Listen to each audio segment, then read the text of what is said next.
Où en sommes-nous dans le cycle actuel du marché? Comment y pensez-vous? Comment les gens devraient-ils y penser? Je suis toujours haussier. Si vous me demandiez en plein hiver 2019, j'étais haussier. En 2022-2023, j'étais haussier. Et si vous me demandez au sommet, je suis haussier. Puis le marché redescend, il y a une correction. Il est très difficile de prévoir le marché. Jusqu'à présent, les marchés suivent des cycles de 4 ans, mais il est très difficile de dire si celui-ci sera plus court ou plus long, etc. Mais je pense que si nous adoptons une vision à long terme, nous sommes encore tôt. Les gens, quand ils investissent, sont très impatients. Bien sûr, quand j'investis, je veux voir mon argent multiplié par 10 demain. Pourquoi pas? Mais le marché ne fonctionne pas comme ça. Si vous courez après des choses qui vont à l'encontre de la manière dont ce monde fonctionne, vous serez toujours déçus. Je sais que beaucoup de novices dans les commentaires avaient besoin d'entendre ces mots de CZ, car c'est tellement vrai. Pourquoi n'avons-nous pas déjà fait x10? Pourquoi XRP ne vaut-il pas à 1000 $ par pièce? Pourquoi n'est-il pas adopté par toutes les banques internationales dès maintenant? Eh bien c'est comme ça, non? Si tout se passait exactement quand tout le monde le veut tout le temps, ça ne semblerait pas spécial quand ça arrive vraiment. C'est la réalité dans laquelle nous vivons.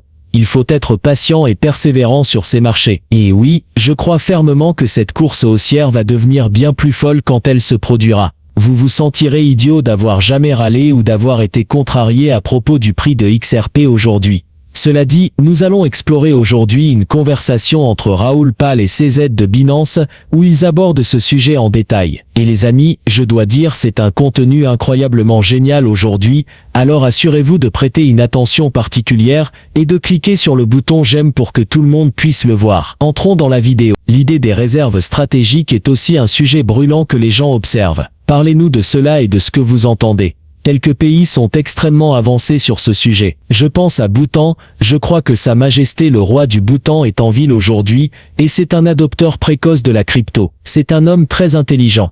Ils ont un excédent d'énergie, une énergie propre, hydroélectrique. Ils minent du Bitcoin depuis des années, ils possèdent des milliards et des milliards de dollars en Bitcoin pour un très petit pays. Et maintenant, ils ont ajouté Ethereum et BNB à leurs réserves nationales. Les premiers adoptants avancent.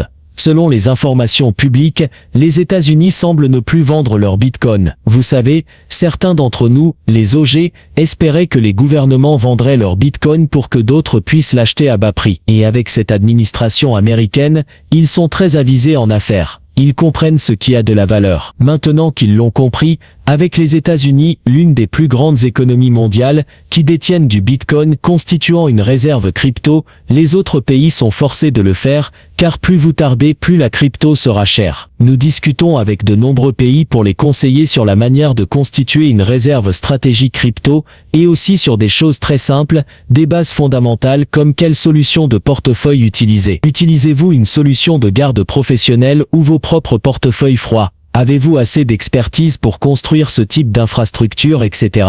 Pour la plupart des pays, quand ils commencent, leur montant de départ n'est pas aussi important que celui des États-Unis, qui détiennent environ 200 000 bitcoins. Pour la plupart des autres pays, qui détiennent des montants beaucoup plus petits, nous leur recommandons simplement d'utiliser une solution de garde professionnelle avec multisignature, pour qu'aucune personne seule ne puisse déplacer l'argent. Quand ils accumulent un montant plus important, ils devraient passer à leur propre solution de stockage à froid. Il y a beaucoup de discussions sur ce sujet. Où se situe l'Europe dans cette équation? Nulle part. C'est incroyable. Ouais, je ne vois pas l'Europe dans cette discussion. C'est extraordinaire. En fin de compte, cette technologie permet aux gens ordinaires de générer de la richesse, de participer à un système financier, et l'Europe les bloque activement. Jusqu'à présent, il n'y a qu'une exception, le Monténégro est assez pro-crypto. Nous avons un dialogue actif avec le Premier ministre là-bas. C'est un leader très visionnaire. Mais à part le Monténégro, il n'y a rien d'autre, c'est comme absent de la carte.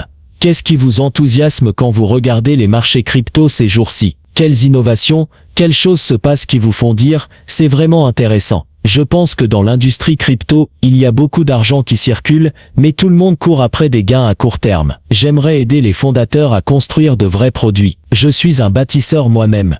J'aime voir des produits construits que beaucoup de gens utilisent.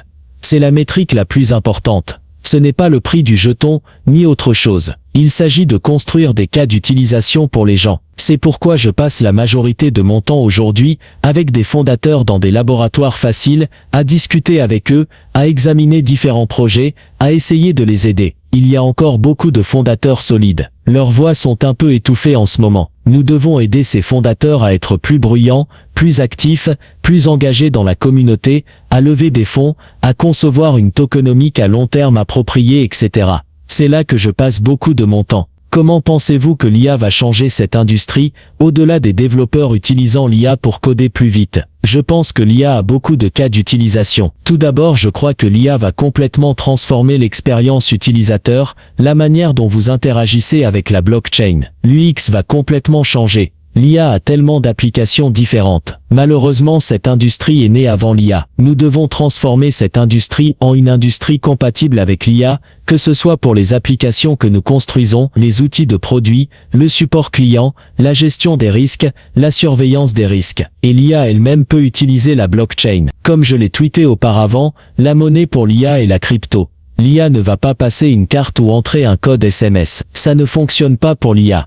Ce sera la crypto. Et l'IA a besoin de beaucoup de données pour s'entraîner. Aujourd'hui, ils ont épuisé les données publiques, mais il y a beaucoup de données que nous ne capturons pas aujourd'hui. Ces données peuvent être capturées de manière préservant la confidentialité en utilisant la blockchain. Mais si vous donnez ces données à une entreprise tierce, vous ne pouvez pas garantir votre propre souveraineté de données. La capture des données devrait logiquement se faire sur la blockchain. Mais aujourd'hui, il est plus facile technologiquement de le faire sur une plateforme centralisée. Nous espérons voir cette transition se produire. Aujourd'hui, il y a beaucoup d'agents IA avec un jeton, mais ces agents n'ont pas beaucoup d'utilité, n'est-ce pas? C'est de l'expérimentation. Ce que je veux vraiment voir, ce sont de vrais agents qui ont une vraie utilité, qui peuvent vraiment vous aider, qui ont des jetons. Aujourd'hui, il y a tellement de plateformes où vous allez sur une plateforme de lancement de jetons IA, vous cliquez sur un bouton, vous obtenez votre propre IA avec votre propre nom. Ça prend 3 secondes, et vous avez votre propre jeton. Ce jeton est inutile. Je dirais que 99% de ces jetons sont inutiles. Ils peuvent avoir une valeur sentimentale ou culturelle, mais ce que nous voulons voir, ce sont de vrais agents IA qui peuvent faire des choses. Aujourd'hui, les grands comme ChatGPT, DeepSeek, etc. sont de grosses IA qui peuvent faire beaucoup de choses. Il y a des IA plus petites qui peuvent faire beaucoup de choses, comme l'édition vidéo, l'édition d'images. J'ai vu une démo d'une IA réservant littéralement un hôtel. Mais aujourd'hui, ces IA doivent passer par un site web. J'espère qu'à l'avenir ce sera une IA parlant à une autre IA pour faire cette réservation. Dans le futur, nous verrons un monde très automatisé. Je parlais à un gestionnaire de fonds hier, il disait que sur 8 milliards de personnes dans le monde, les données que nous générons chaque jour représentent environ 300 trillions de jetons, pas des jetons crypto, mais des mots pour les jetons IA. L'IA génère environ 10% de cela aujourd'hui. À l'avenir, l'IA générera 10 fois plus que nous. Quand nous aurons des IA interagissant entre elles, il y aura tellement d'échanges de jetons, de mots ou d'interactions. Il y aura plus de commerce. Les IA échangeront entre elles, se paieront, effectueront des transactions. Elles utiliseront la crypto. Ce nexus entre l'IA et la crypto est très intéressant. L'autre aspect de l'IA que les gens ne comprennent pas encore, c'est que si nous ne faisons pas attention, nous aurons 2 ou 3 géants. Et nous avons besoin de décentralisation dans cette industrie aussi. Je pense que la blockchain joue un rôle là-dedans. Quelques réflexions là-dessus? Absolument. Aujourd'hui, les grandes entreprises d'IA utilisent nos données Internet pour entraîner leurs modèles. Cela se fait avec quelques grandes entreprises Internet, Microsoft, Google, etc. Mais à l'avenir, comme je l'ai dit, il y a beaucoup de données que nous ne stockons pas. Nous allons être plus intelligents sur la manière de stocker nos données. Elles devraient être stockées de manière autorisée, où nous ne permettons l'accès que lorsque nous le voulons, et nous devrions pouvoir en tirer profit. Vos données de santé, par exemple, peuvent être anonymisées et utilisées pour entraîner différentes IA. Chaque interaction, chaque pensée, etc.